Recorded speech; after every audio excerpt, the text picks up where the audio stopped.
Good afternoon. I want to thank everybody who joins us. My name is Ola Tamanova, and it's my pleasure to see all of you in Ukraine Media Center Ukrinform. It's been 10 years of the war, and today's day 736 of the full-scale invasion of our homeland by Russian aggressor. And now we have invited you to present the first headset training in Ukraine with the use of VR. The training was developed by the foundation called 2402. They launched the security training program for everybody who works and lives under conditions of war. So let me introduce our speakers today.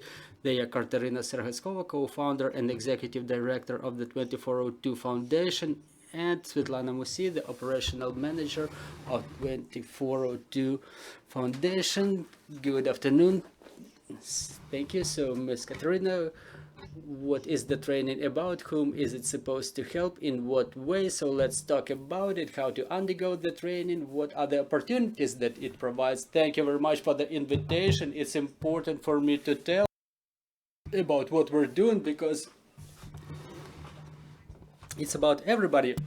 You know, it's year 3 of the full-scale invasion now, and I think that we all need to find out the most possible about the fundamentals of security, about the security itself. It's the matter of our survival. So I would like to draw your attention to this presentation. If somebody is watching us online, if you see this presentation online, and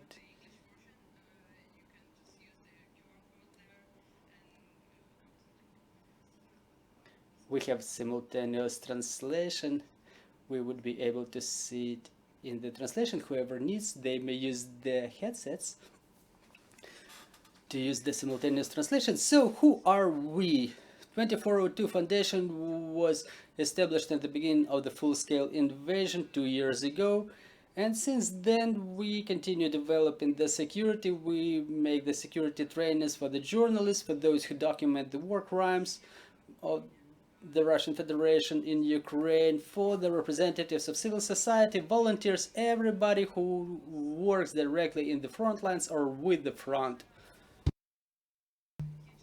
And now it's a part of the Danish organization called Daily Humanity, which is responsible for this Ukrainian program 2402 Foundation. So our main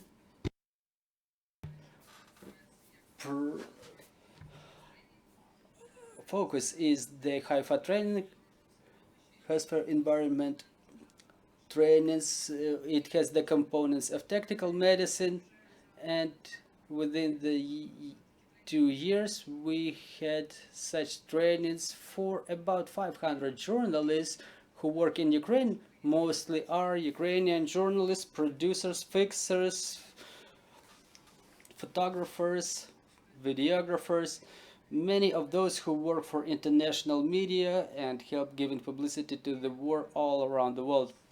We cooperate with the best experts from all around the world to create our training programs.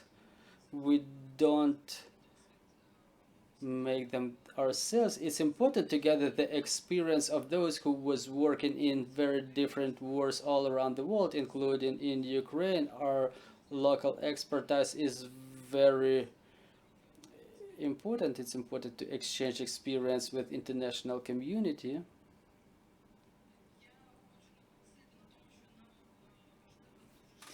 I want to say that it's important for us to learn quickly. It's the matter of our survival because it's year 3 of the war and we're probably in the most difficult situation within the whole period of warfare because the situation is deteriorating in the front lines. It's no secret to anybody, and international partners of Ukraine, they experience now their best times.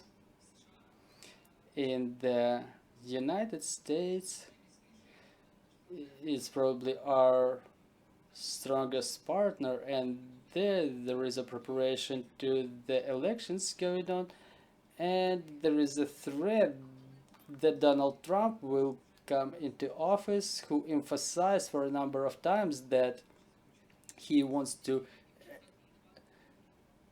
enter into armistice with Russia, and stop providing support to Ukraine, and we may end up with Europe, which doesn't have American support, which is a threat. Do we continue talking about this as journalists, as volunteers, as people who want to do something for our country in international arena, but at the same time we understand that we have to save ourselves, and in order to make it possible, we've developed the training program, intense regular trainings that are supposed to teach the most number of people in Ukraine possible the fundamentals of first aid, fundamentals of security, evaluation of risks, to make sure that we're best prepared to any scenarios. We understand that those scenarios can unfortunately be very, very different. I don't even want to mention the worst case scenarios, and hopefully this year we won't have those losses in Ukraine that many people are talking about. A little bit of insights from our program of our foundation that was undergone by about 500 journalists. About 90% of our participants who were undergoing the training in the beginning, they didn't know anything about the fundamentals of security, and they didn't know how to apply the tourniquet. Some of them were even seeing the tourniquet for the first time during the training, and it's quite illustrative, you know. During the year 10 of the war, let alone the 2 years of the full-scale invasion, we still do not know how to defend ourselves. We don't have sufficient skills to save ourselves or our colleagues if we end up in some emergency situation, whether in Kiev, Kherson, or Bakhmut. And every other one, well, approximately every other recipient of the foundation keeps saying about the necessity of work with the mental health, and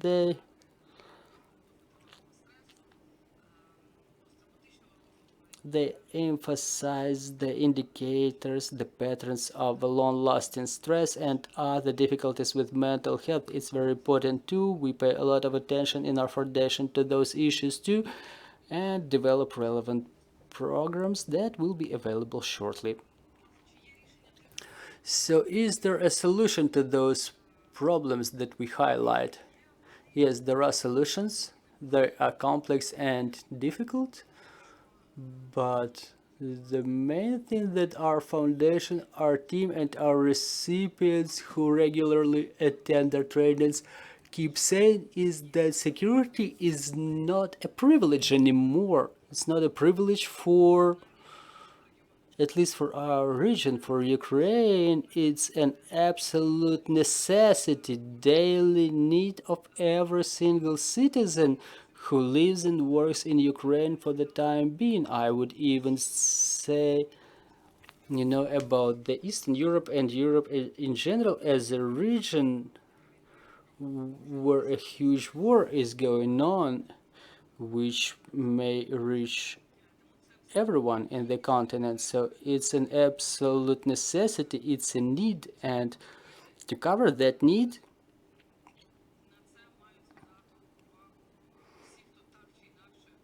attention should be paid by everybody who one way or another works in the society, in that environment, who volunteers, who goes to the front lines, who works in the media, who covers the war in information front. For example, if there is an emergency coming up, God forbid,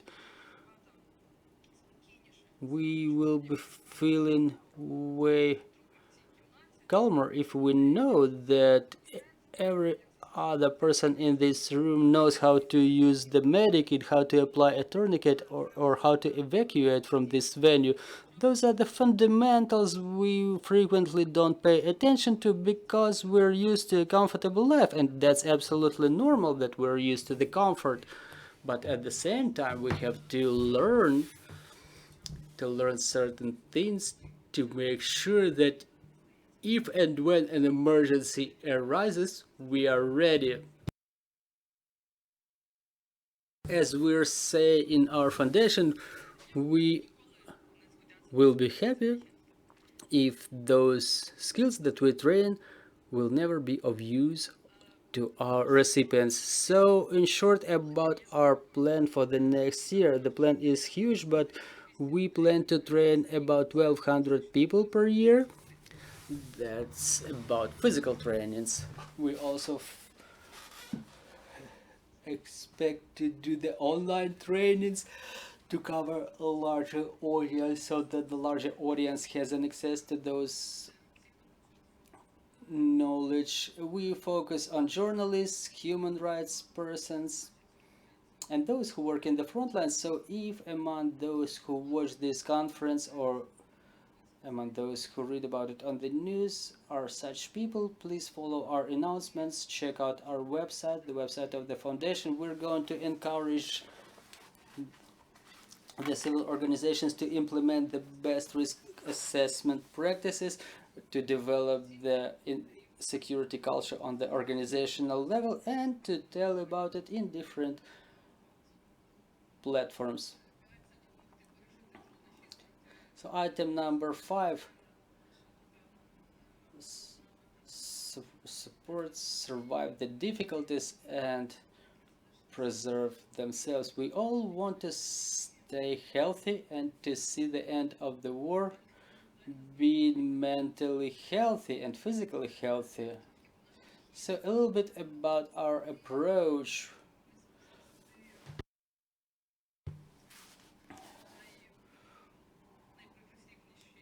We always want the most progressive practices to be used in our work.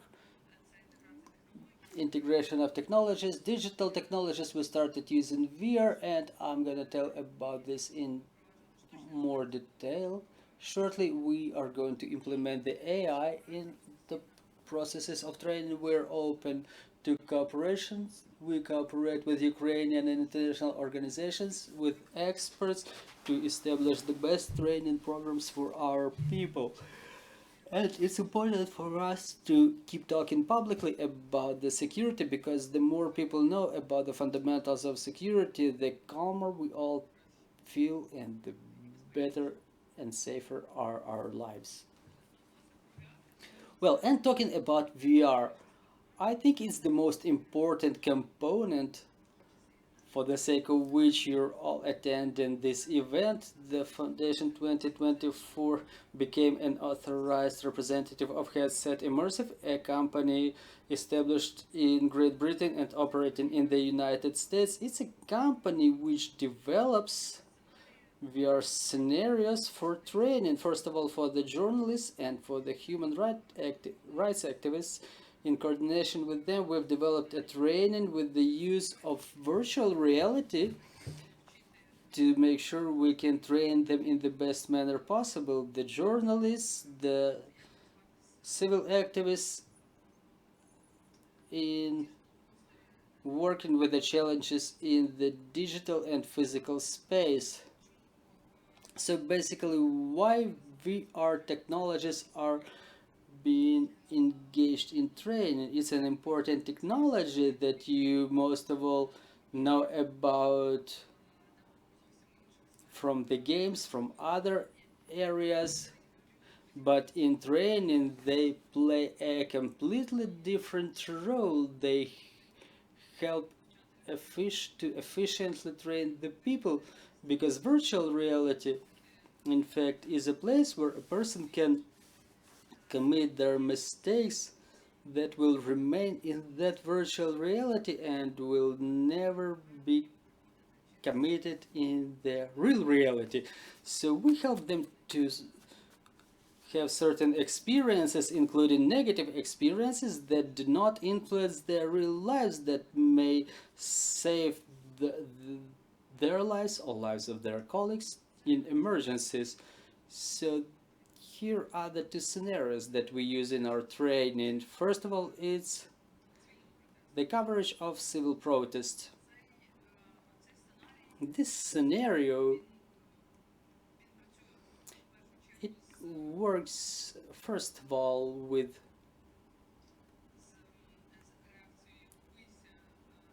the fight or flight reaction. Is the body reaction to extreme stress. When you see that, for example, there is an aggressive person charging at you, and you understand that you're under threat, basically you have two options. Usually you either flee or you start fighting. So those are the two options of development of events. So this scenario works with this reaction. It helps a person to realize what they would do if a person with whom they work, the colleague with whom they work during the protest, which is turned into a havoc and chaos, if the colleague is being beaten or attacked. And we use this module in our risk evaluation training on one hand, and on the other hand in first aid training, because when people undergo this scenario, it lasts about 12 minutes. After that, a person takes this VR set off, and together with the trainers they start developing and training their first aid skills, staying basically in that artificially created condition of stress. And we help people to relieve that stress. We demonstrate how to relieve the stress. And yet another scenario is the digital security. I love telling about this scenario because usually the people do not pay attention to their digital security. That's something boring, some boring work that nobody loves. Nobody likes creating long passwords. Nobody likes coding and ciphering their disks, encrypting their disks, because we think that nobody is going to hack it. Nobody needs my data, right? Mostly the people who are not public like saying that somebody who are not decision makers, who don't show up on TV screens, but they usually become the targets because they're way easier to hack, and through them get access to the people with whom they communicate, including decision makers, influencers, journalists, and quite different persons. So this model, it helps, it creates the reality in which two journalists go to a foreign country to film civil commotions. And they're supposed to do it in a clandestine way because the special services in that country, that's an authoritarian country, very similar to Russia. Even the accent of the people who speak there is very similar to Russian. And the task of the journalists is to make an interview in a clandestine way and to leave the country. And the participant in that virtual reality becomes one of the protagonists of that situation, and they are supposed to make a set of decisions that eventually result in something, whether they are detained, their colleagues are detained, whether the sources of information are uncovered which did not give interview in this country. So it's a very interesting situation in which you start understanding to what extent your decisions in the digital virtual space with all those boring work and long passwords, how they become a reality, how they start influencing you directly. So this is why it's a type of valuable scenario, in my opinion, not only for the journalists or human rights activists, but to anybody who one way or another works with the information space and uses the gadgets in their work. So then I would like us to launch a video. That's the address of Kate Parkinson, the co-founder of Headset program, who basically developed these VR modules and who is very supportive of Ukraine. She was a reporter, a journalist. She used to work in Ukraine, and we were developing this Ukrainian program for 2402 Foundation together. So can we put her address on the screen? There in person today, but our friends at the 2402 Foundation have kindly asked me to share a little bit about our journey, our mission, and why this partnership means so much to us. Our story very much starts in the field. My co-founder Ella and I are both seasoned journalists and have navigated many high-risk environments. Our push to innovate training was born from a deeply personal event. In 2011, while I was reporting in Libya, my husband was critically injured by a rocket-propelled grenade. In that moment of chaos, I found myself totally unprepared, with my training failing to kick in. It was this incident that highlighted the significant gap in existing training programs, which, as many of you, I'm sure, are very aware, often overlook the emotional and psychological readiness needed in crisis situations. That realization really sparked the creation of Headset Immersive. We've embraced virtual reality technology not as a panacea, but as a transformative tool for experiential learning.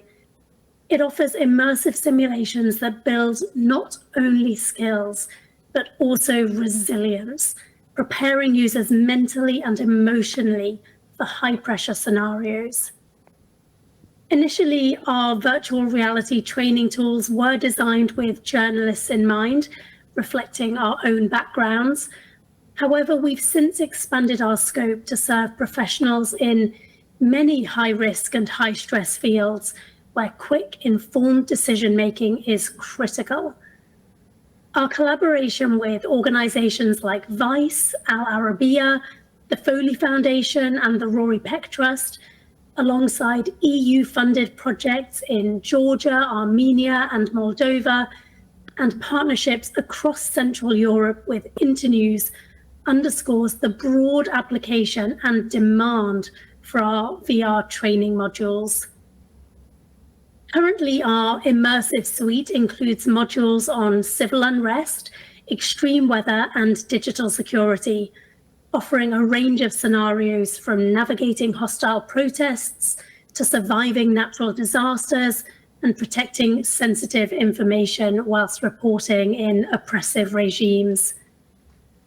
We're excited about expanding this suite and will very soon be incorporating simulations on increasingly lethal threats in conflict zones, critical road traffic incidents, and emergency medical simulations tailored to the real-world challenges faced by journalists, especially in volatile regions like Ukraine. I cannot stress enough how invaluable this partnership with the 2402 Foundation is to us.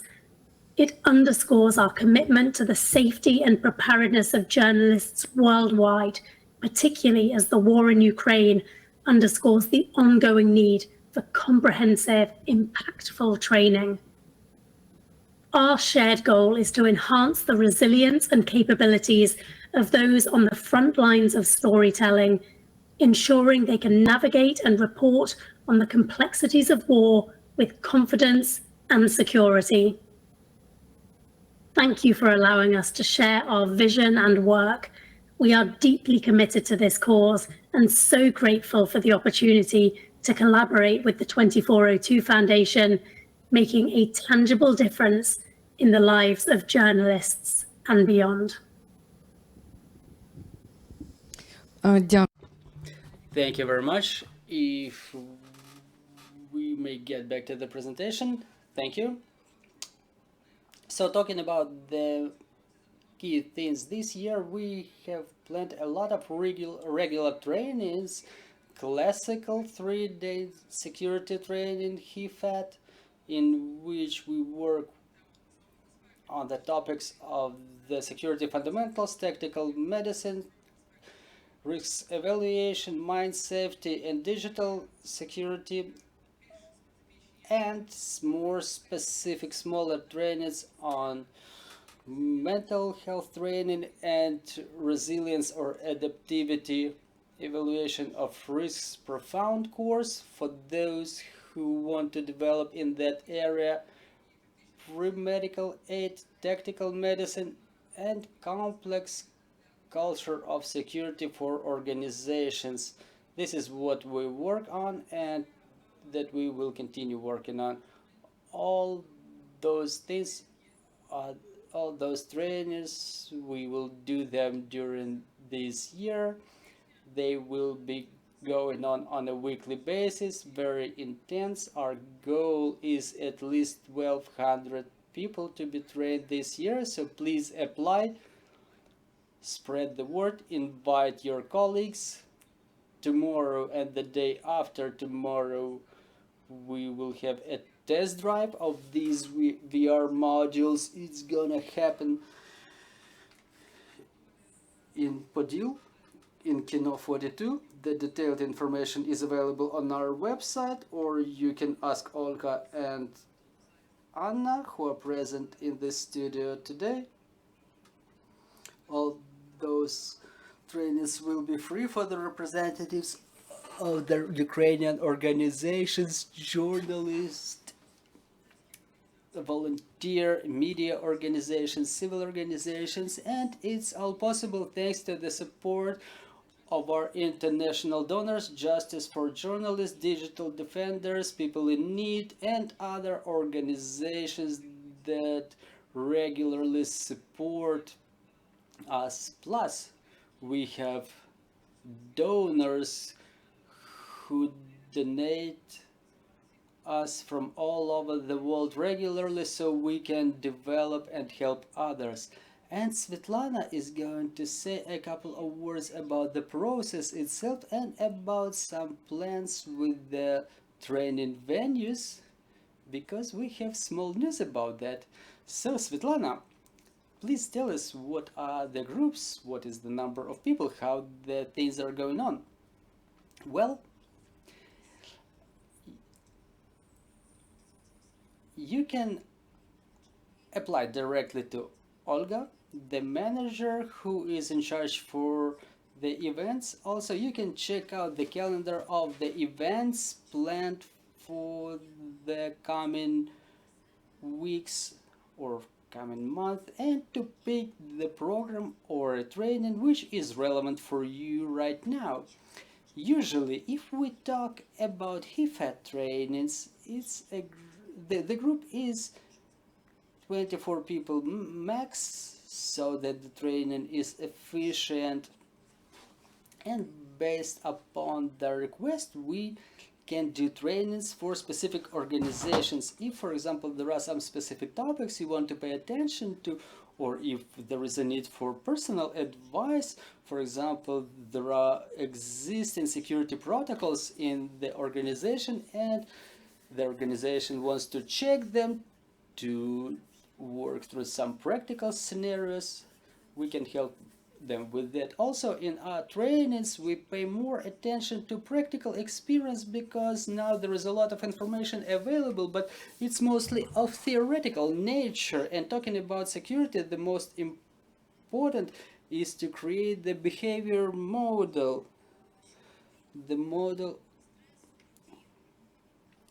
of behavior when people under the effect of hormones can remember, can recall and act the training and act in compliance with the security protocols. So this is what we pay attention to. Basically, VR trainings are one of the most important tools, most important methods that was created to create those behavior models. Also, I would like to mention about an important news for our foundation. Now we're in the process of opening of the physical venue, physical security space here in Kiev. I hope that within the month coming we will make announcements. We are going to invite you, representatives of companies, of the media companies, for the presentation of this space. It will be in Golden Gate, in the center of the city. So why do we create it? First of all, there will be a lecture space, there will be an office of our foundation, and also there will be a small showroom where we sell the products from our trainings, some literature. It will be a space that will operate on a daily basis, and every time you can report to it for consultation on trainings with a request on cooperation. We will have individual consultations there, and on top of that there will be a cafeteria in that space. That will be a community creating factor where you can come not only as to the office, but you can also work there, have a meeting there, discuss something, discuss the news. It will be very convenient space. I mean, it's in the center of the city where we all work. We will make an announcement and we will be waiting for you there. So this year we plan to work mostly not with the professional journalist audience, but also with other audiences who have to work under conditions of threat, including average Kievites. And we're aimed not only at trainings but at building the security culture. So let's talk a little bit about the team. Who are your instructors? Are they certified? It's important now, you know. And talking about the program itself, is it approved by somebody? Is it certified by somebody? Well, thank you for this question. In fact, we have instructors responsible for the program. They are TechMed instructors. The head of the program is Dmytro Gladishevsky. Many people know him. Many of those who attended our trainings. He works with our recipients all the time. He's one of the volunteers of Mota Help, a Kievan organization that helps people during road traffic accidents, and he is certified as a trainer and as a TechMed specialist.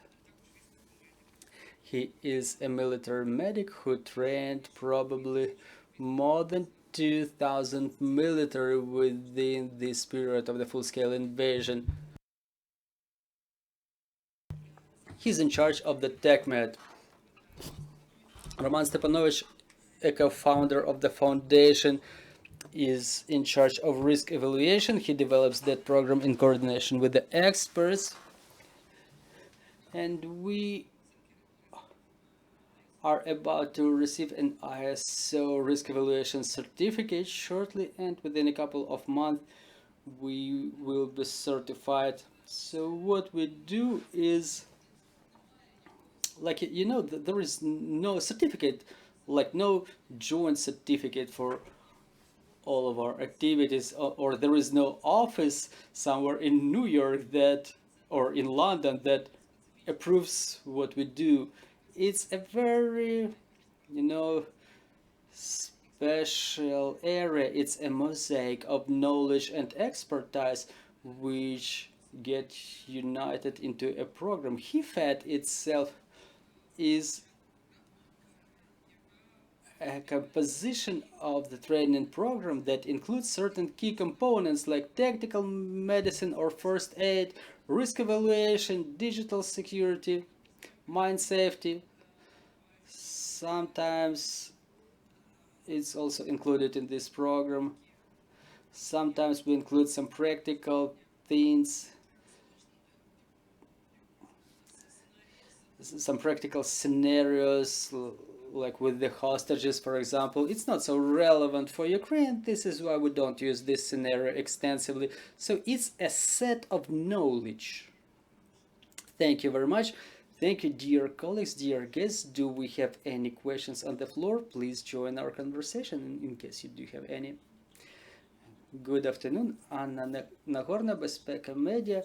So can you please tell us how did you find the contractor? Why did you choose headset immersive? I have to recognize that we didn't have any bid to choose a partner, because headset immersive is probably the only company in the world who deals with the issues of security for journalists and the media, and we got familiarized with their work in New York during the ECOS Alliance Summit. 2402 Foundation is a part of their network of the independent organizations dealing with the security culture in media, and Headset is a part of this network too, and they've presented their successful cases. They've demonstrated how this VR, back then it was a protest civil commotion scenario, and I had an opportunity to see the way it works.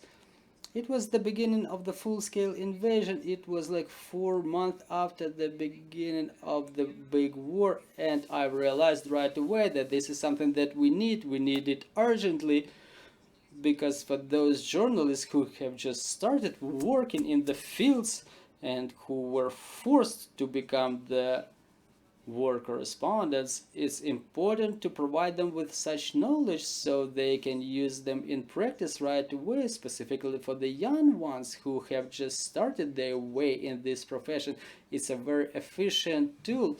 So if there was a choice, we could have talked about it, but so far they are the only ones in this field, and I'm proud of having brought them to Ukraine. Thank you very much. Thank you for what you're doing. In fact, the security of the journalists and everybody who works directly in the front lines, in the forward edge of the battle area, it's very important for all of us. Thank you. And obviously we want to thank our security and defense forces, thanks to whom we can have events like this. Thank you very much. Our next event is at 1400, and we will talk about the operation of pyrotechnical units of State Emergency Service of Ukraine. Stay with us, stay tuned. Let's continue working together for our victory. Glory to Ukraine, glory to the heroes. Thank you. Затримку.